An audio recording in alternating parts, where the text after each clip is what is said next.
Hola amiga, ¿qué haces? Hola, nada. Es que me estaba imaginando cómo presentaríamos el programa si se hubiera hecho el descubrimiento matemático que más quisiéramos que ocurriera. Hola a todos. Hoy vamos a hablar de uno de los avances más importantes que ha hecho la ciencia en el último siglo. Y por lo que puedo ver, tú ya hiciste uso de ese adelanto. Pues es la moda en el 2120, amiga. Fue a dar un rol, allá todo está súper chido. Mira, te traje un regalito, ¿eh? Se lava sola. Ay, pero qué chiste. La fórmula para viajar en el tiempo. Eso ya cualquiera se la aprendió desde la primaria. No, pero lo que cuenta es el detalle, pues. Y el día de hoy vamos a hablar de la tecnología genómica, que ha permitido traer animales extintos de vuelta a la vida y las matemáticas detrás de esta tecnología. Compañera, veo que has traído tu mascota. Sí, este es Dino, mi tiranosaurio bebé. Saluda, Ernesto, Dino. ¡Ay, chiquito bonito! Soñar en lo que la tecnología nos depara es muy bonito, sobre todo teniendo en cuenta que mucho de lo que en el pasado se concebía como imposible, ahora es cosa de todos los días. Sí, como volar, por ejemplo. Imagínate ver a las aves y soñar que estás con ellas allá en el cielo.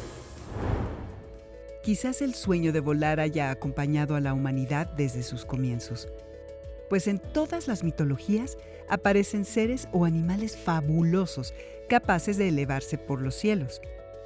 Leonardo da Vinci fue el primero que abordó el problema del vuelo desde una perspectiva científica. Por desgracia, sus ideas sobre la mecánica del vuelo de las aves resultaban erróneas. Fue el fisiólogo, matemático y físico Giovanni Alfonso Borelli quien describió la anatomía de los pájaros. Además, fue el primero en analizar el movimiento de las alas y la torsión a que se someten durante el movimiento descendente que generan la fuerza de propulsión necesaria para que las aves vuelen. Así, constató que los músculos pectorales de los pájaros alcanzaban 1/6 parte de su peso, mientras que los de los hombres no llegaban a 1/100. La conclusión de Borelli fue muy clara. Los brazos humanos carecen de la fuerza, energía y potencia de los pájaros, y que por más que los agitemos, nunca seremos capaces de mover alas capaces de transportarnos por los aires. Para saber cómo vuelan las aves, vamos a hacer un experimento muy sencillo. Ay, ¿ya está listo para la emplumación? No. Solamente vamos a tomar una hoja de papel y vamos a soplar con fuerza sobre el borde. ¿Qué creen que pase? Órale, la hoja se levanta. Al soplar por la parte de arriba de la hoja de papel, haces que el aire que la rodea se mueva más rápido. Esto reduce la presión de aire sobre el papel y ahora la presión de aire que llega por abajo es mucho más alta y crea un impulso. La idea más generalizada de por qué las aves vuelan es que como la parte superior de las alas tiene una mayor superficie, el aire debe viajar una mayor distancia que la que pasa por la parte inferior. Al mover las alas, el aire que circula arriba de estas se mueve más rápido. Así se reduce la presión de la parte superior del ala, creando una fuerza vertical que se llama empuje. Una vez que el ave alcanza la suficiente velocidad, el aire contra el contorno de las alas causa el ascenso. Una vez en vuelo, el aleteo de las aves crea el impulso hacia adelante. El empuje de las alas hacia abajo mantiene el ascenso y la forma de su cuerpo y de las alas minimiza la resistencia del aire, permitiendo que pueda desplazarse horizontalmente con un mínimo esfuerzo. Aunque en los últimos años hemos logrado, con ayuda de la tecnología, crear aparatos que nos permitan volar con el esfuerzo solo de nuestro cuerpo, el esfuerzo y la poca distancia y altitud conseguidas siguen siendo válidos los principios de Borelli. El cuerpo humano no está diseñado para volar. Así que tuvimos que inventar máquinas para hacerlo. ¿Cómo lo hicimos? Vamos con nuestro siguiente invitado. El día de hoy tenemos como invitado al ingeniero en aeronáutica Fausto Humberto Rodríguez Ibarra, que es asesor y consultor independiente y jefe de laboratorio de aeronáutica del Instituto Politécnico Nacional. ¿Qué tal, ingeniero? Bienvenido al programa. Gracias por la invitación. Estoy aquí con gusto para responder sus preguntas. ¿Nos podría platicar por qué costó tanto trabajo crear una máquina voladora que fuera más pesada que el aire? Esto fue debido a la falta de disponibilidad de materiales. Para poder hacer algo que pueda volar, se requieren de materiales que cumplan ciertas características. Estas características son, número 1, que sean ligeros. Número 2, que sean resistentes. Normalmente estas dos características no se dan juntas. Puede ser un material resistente, pero va a ser pesado. Puede ser un material ligero, pero va a ser frágil. La idea era buscar y encontrar y poder tener disponible un material que cumpliera estas dos características. Tuvo que pasar un tiempo para poderlo obtener o para poder hacer una combinación de materiales y finalmente lograr esta característica buscada. ¿Cuál fue la virtud del avión de los hermanos Wright? Hablando de esto, de los hermanos Wright, justamente ellos tuvieron la fortuna de poder ya concentrar en un proyecto la habilidad de hacer conjunción entre lo que son los fenómenos físicos, materiales disponibles y la geometría de una aeronave tal como la conocemos hasta nuestros días. Tuvieron esa fortuna, supieron combinar todos esos factores, tuvieron esa gran oportunidad de hacer esa combinación en una aeronave estable, tal y como lo conocemos hasta nuestros días, justamente. ¿Podría decirnos cuáles son los conceptos físicos básicos que hacen que un avión vuele? Los conceptos básicos tenemos que hablar de velocidad. Necesita la aeronave velocidad del viento, me refiero, velocidad de traslación. Necesita la aeronave administrar presiones, distribución de presión de ese viento. Necesita la aeronave conocer su peso, cuánto puede cargar la aeronave desde su propio peso. Necesita la aeronave tener una fuerza propulsiva, una fuerza de propulsión para que la pueda mover. Básicamente son estos conceptos los que se deben de dar para poder administrar bien la física de una aeronave. Cuéntenos un poco de cuáles han sido los avances tecnológicos más grandes que ha tenido la aviación a lo largo de la historia. Volvemos a los materiales. Básicamente es el desarrollo de la aeronáutica, de la aviación, se basa en ingeniería de materiales. Disponer de materiales ligeros, resistentes, que sean flexibles, pero que sean a la vez capaces de soportar grandes cargas, se ha dado a lo largo de la historia de la aeronáutica, comenzando con materiales disponibles en la naturaleza como madera o incluso costillas de ballena para hacer partes de las alas, pasando por el aluminio, que durante muchas décadas fue el material número uno de uso en aviación, y en nuestros días tenemos materiales compuestos. Son materiales hechos con fibra de carbono, fibra de vidrio, con resinas, con una especie de pegamento en el que se humedece la fibra y se le puede dar forma a la aeronave. Sumado esto a piezas también para motores. Para que soporten los motores cada vez más altas temperaturas, se requieren materiales que puedan soportar esfuerzos a altas temperaturas, que sean ligeros. Básicamente ingeniería de materiales y, por supuesto, todo esto aplicado a procesos de conformación, avances tecnológicos en máquinas, procesos de manufactura, forma de construir aeronaves y el uso de computadoras para poder diseñar aeronaves cada vez más complejas. Y podría decir que a partir de estos avances, pues, ¿cómo es que han evolucionado los conceptos físico-matemáticos para la construcción de nuevos aviones? Cada vez hay que hacer estudios más a detalle, cada vez hay que hacer estudios más precisos. Por ejemplo, desde los hermanos Wright se tenía ya una superficie alar, se tenía la superficie del ala. Hoy los estudios son a nivel casi microscópico. Cómo interactúa la piel que cubre a esa superficie alar con el flujo que la está bañando. El flujo se va a adherir, se va a desprender, el flujo va a generar turbulencia. Cómo interactúa a ese nivel es lo que actualmente se tiene. Para eso se utilizan modelos matemáticos que se programan en computadoras de alta capacidad y pueden imitar el flujo de aire que baña a la superficie del ala. Estos avances tecnológicos han hecho posible que las aeronaves sean extraordinariamente eficientes. Un estudio a nivel detalle, absoluta y completamente detalle en cada una de los centímetros cuadrados que forma la superficie del ala. Ingeniero, muchas gracias por esta parte de la entrevista. Vamos a volver con usted en un momento y no se vayan porque vamos a seguir hablando de aerodinámica. Como podemos ver, los mismos principios que rigen el vuelo de las aves lo hacen en el vuelo de los aviones. Claro, tiene que ver con la aerodinámica. Todos estamos rodeados de una capa de aire cuyas propiedades han sido descritas por científicos como Isaac Newton, Daniel Bernoulli y Leonard Euler. La aerodinámica estudia los efectos de la capa de aire cuando ésta o el objeto se mueve.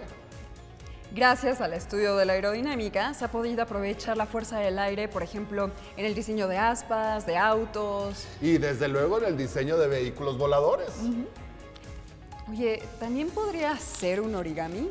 Elemental, amiga, pero tiene que ser un diseño especial que siga con los principios de la aerodinámica y que eso le permita volar. ¿Cómo se podría mejorar un avión de papel? Vamos a preguntarle a nuestro invitado. Continuamos con el ingeniero Fausto Humberto Rodríguez Ibarra. Ingeniero, ¿nos podría platicar cómo fue que se crearon los modelos matemáticos para describir el flujo de aire que pasaba por las alas de los aviones en vuelo?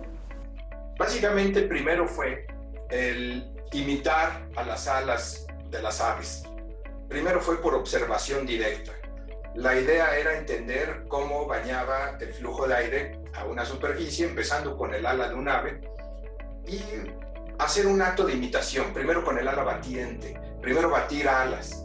Se dieron cuenta que eso no funcionaba y se consideró imitarlas, pero en el acto de planear, de dejar las alas fijas y de poder observar las fuerzas involucradas en ese momento. A partir de ahí dio inicio lo que es la investigación en la aviación, lo que es la investigación en la aeronáutica, que dio origen a la aviación tal y como la conocemos hasta nuestros días. ¿Podría decirnos cómo es que vuela un avión de papel? ¿Cuáles son las 4 fuerzas involucradas en el vuelo de los aviones? Básicamente, el avión de papel se rige bajo las mismas leyes que un avión real. Básicamente son fuerzas involucradas. Tenemos un avión de papel y tenemos que va a tener un peso, la fuerza debida a la gravedad. Tenemos que van a producir sus alas sustentación, representada por L. Tenemos que va a haber una oposición al movimiento, esta fuerza de resistencia al avance. Y tenemos que va a haber una fuerza que lo va a impulsar, que puede ser el propio movimiento de la mano, y en un acto de planeo puede ser una componente de su propio peso. Básicamente son estas fuerzas, 4 fuerzas involucradas. ¿Qué factores particulares podría decir que tiene un avión de papel que no tiene un avión real? Básicamente, como mencionaba, esto es la tracción que producen los motores. En el caso del avión de papel, no tenemos motores, solamente es un impulso inicial. Por lo tanto, si yo hago un análisis específico de lo que es el avión de papel con el impulso inicial, solamente actuando la fuerza debida al peso, este peso va a tener una proyección aquí. Esta proyección es la que lo va a impulsar. Hay otra proyección acá del peso. Tenemos 2 componentes de una fuerza, descomposición de fuerzas, lo que se aprende en física básica. Tenemos la fuerza de sustentación y la fuerza opositora. Esta fuerza, componente de su propio peso, es la que lo va a comenzar a impulsar en compensación de no tener motor.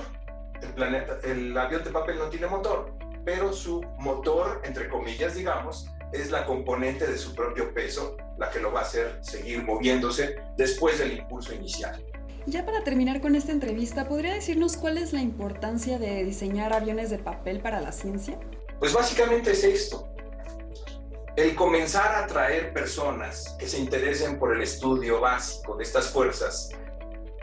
El caso es comprender primero estas fuerzas para después comprender fenómenos más complicados. La función que tiene un avión de papel es el de atraer personas, es el de generar curiosidad, el de generar el gusto por ver algo volar y la idea intuitiva de decir quiero aprender más para desarrollar situaciones de mayor complejidad. Justamente el avión de papel recluta a los futuros ingenieros en aeronáutica, a los futuros especialistas en aeronáutica, a los futuros especialistas en aviación. Justamente para eso es el avión de papel. Ingeniero, muchísimas gracias por esta entrevista y volvamos al programa para seguir hablando de los increíbles aviones de papel. Existe mucha especulación acerca de dónde surgieron los primeros aviones de papel. Los investigadores afirman que surgieron en Japón o en China. Otros afirman que fueron inventados por Leonardo da Vinci o Benjamin Franklin. El primer registro del diseño de un dardo hecho de papel fue en 1893 en un libro británico de deportes y pasatiempos, 10 años antes de que volara el primer avión.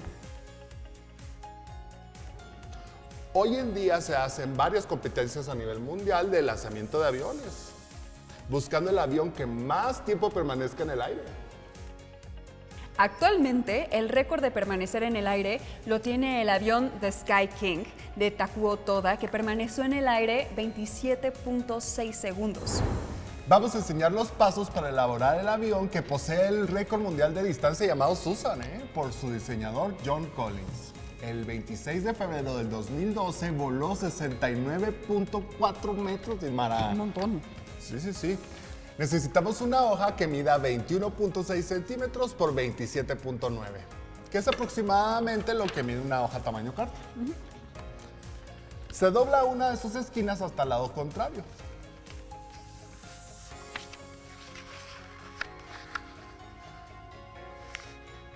Tomamos una de sus esquinas y la doblamos de tal forma que el lado superior coincida con el lado más largo. Hacemos lo mismo del otro lado. Se dobla una de las esquinas hasta la diagonal que se haya marcado.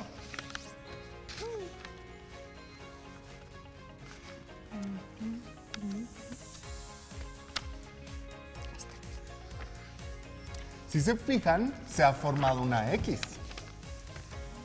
Tomamos una de las esquinas y doblamos sobre la diagonal, dejando un espacio de 1 o 2 milímetros para facilitar los doblajes posteriores.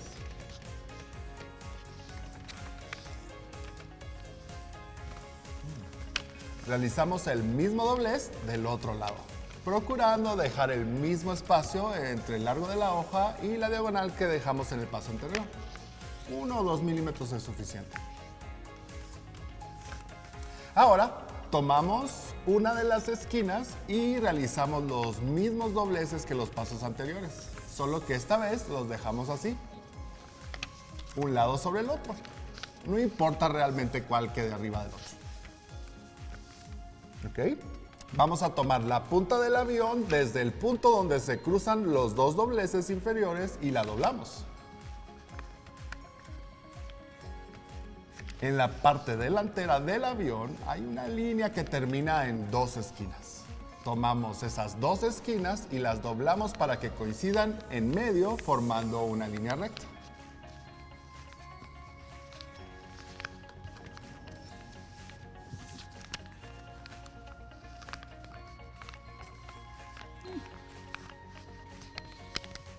Doblamos ahora nuestro avión por la mitad, dejando los dobleces que hemos hecho en la parte de afuera.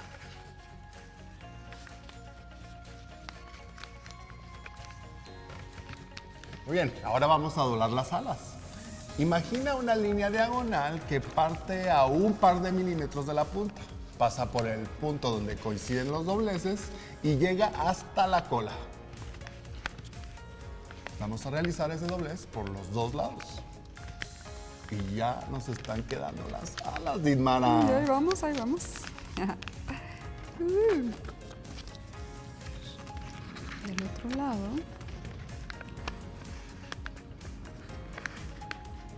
Ahí está. Muy bien.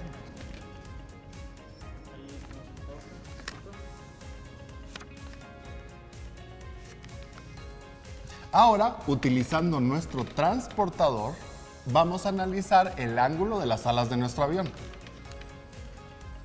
Los medimos y deben estar aproximadamente como a 155 grados de esta forma.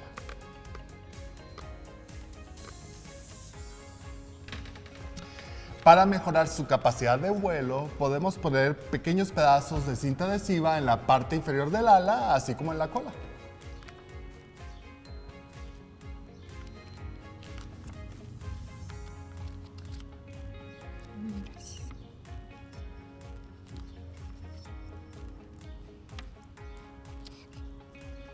Listo. Muy bien, quedaron muy bien pegadas las alas y la parte trasera de la cola. Susan puede volar tan lejos porque es el avión de papel que mejor optimiza la sustentación. Al lanzarlo, gracias a la ubicación de su centro de gravedad, el aire empieza a pegarse más y más atrás del ala. Por la disposición de la punta y el ángulo de las alas, logra formar un flujo suave de aire, lo que le permite ir a mayor velocidad. De esta manera, aprovecha a lo máximo el impulso cuando éste se ha acabado. Gracias al tamaño y a la forma de las alas, crea un flujo laminar de aire que le permite planear durante más tiempo, permitiéndole un ángulo de aterrizaje mucho más suave. Tal y como ocurrió cuando rompió el campeonato mundial de distancia. Órale, y todo esto con unos cuantos dobleces, ¿eh? Elemental. Si el diseño de aviones es todo un arte, o bueno, toda una ciencia. La aerodinámica nos ayuda a diseñar vehículos terrestres y aéreos que nos permiten mayor ahorro de energía al oponer menor resistencia al viento. Además de tener aplicación en la arquitectura y en el diseño de programas y modelos matemáticos más precisos para predecir el clima, solo por poner algunos ejemplos. Pues ya nos vamos. Recuerden visitarnos en jovenesencasa.c.gov.mx. Únete a la comunidad de Jóvenes en Casa en Facebook. Y vuelve a ver los programas de Jóvenes en TV en nuestro canal de YouTube. ¡Adiós! ¡Adiós!